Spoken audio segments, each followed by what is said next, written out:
Yo, what's going on, guys? The Yorkshire Biker here. So yes, today basically I'm going to go through the top 5 things that I like about the Triumph Tiger 800.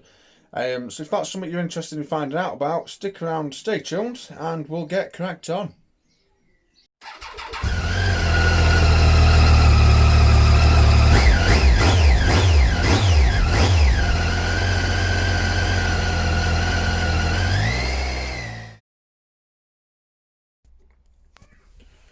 So like number 1 on the list, it has to be the rider's seat. This is just the standard seat on the Triumph, but even so it is relatively comfortable. I've done tours up to the Lake District. I've done around maybe up to a week around the Lake District. I've done long distance stuff. We've done off-roading and everything like that. And I've not really, touch wood, up to now, come across any real issues with the seat. You can obviously buy the comfort seat, but I think for me personally, this one that is on as standard is ample enough. I'm not sure the same can be said for the rear passenger seat. On the other hand, obviously they're not designed to be having someone on all the time, but I think maybe 4 hours, maybe 4 or 5 hours on sat on this beauty, and you're going to want to have a bit of a rest. Took the missus on it. Can't really use that as a test because she's never really rode on a bike before, so she was going to ache anyway. But after a few hours, maybe 2 hours, 2 to 3 hours, she was wanting a bit of a rest. So not the most comfortable as a passenger, but as a rider, I can say I do genuinely think that it is one of the most comfortable bikes I've ever ridden. So then that takes us to number 2. And as you can probably see by the camera angle, I'm going to say that is the mirrors. Obviously I've had sports bikes and nakeds before, but out of all of the bikes that I've had, this one has to provide the best view to the rear through your mirrors. You don't get the usual shoulders and elbows blocking your view. You can genuinely see right behind you.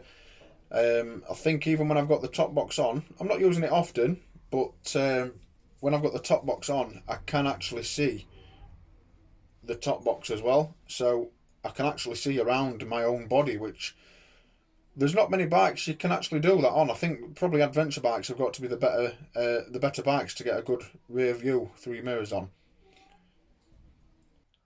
So that then leads us on to number 3. And for me, that's got to be the heart and soul of the bike, and it's this almighty lump that Triumph designed. It's the triple engine. Although it's an 800, the power delivery and the torque levels, forget about the numbers. For me, it's the way that it feels. And in almost any gear, this bike will just pull and it'll keep going until it obviously gets to the red line.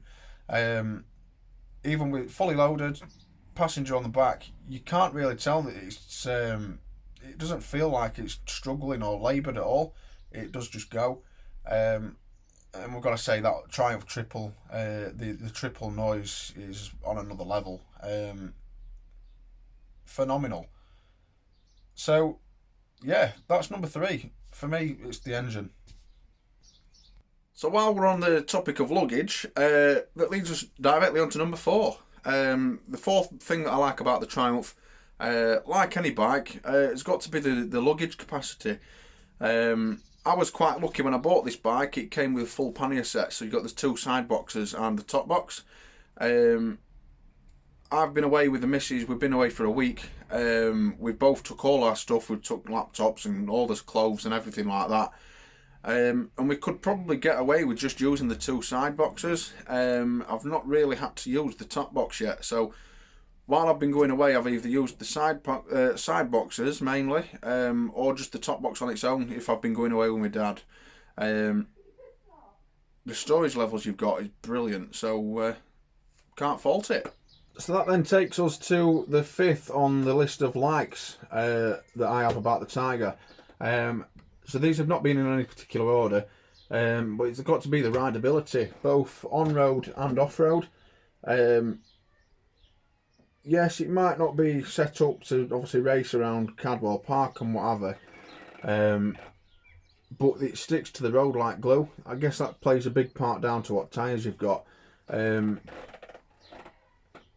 but the trust that you get in this bike when you're riding it, and the confidence that it gives you, I can't fault it at all. The entire handling side of the bike is, for me, just everything's 100%. So yes, that's the 5 things that I like about the Triumph Tiger. That's all I'm going to be doing today, but in the next video I will be doing the 5 things that I don't like about the Triumph Tiger. So thanks for watching. Don't forget to hit the thumbs up button and subscribe to the channel. And if you want to find out what I don't like, stick around and wait for the next video. But as always, thanks for watching. Ride safe if you can ride, but most importantly stay safe, and until next time, I love you all.